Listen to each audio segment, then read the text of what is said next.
Quando speri che il tempo sia nostro, condividere è il meno.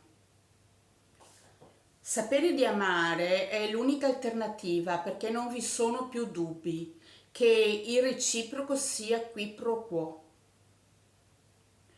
Eccovi, silenti, che vi convincete che tutto esiste per dovuto, ma il cuore batte per il mio intervento. Interloquire con me vi dà ogni possibilità di aderire ad ogni pretesa.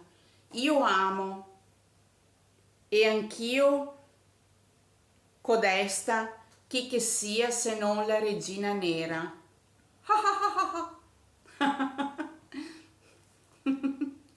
Ecco la ingenuità dovuta al limite di gradimento. Di lato inferiore mi si sa convinti si vive lo stesso, senza conoscenza reale di ciò che sia beata schiavitù, che nella pochezza vive di meriti, quali se non questi, in autostima, perché di una macchina senza tempo temporale possiamo, con futuri lampi, tuono e frastuono, che ci sia il fulmine, certo, è già stato, è un grazie che voglio.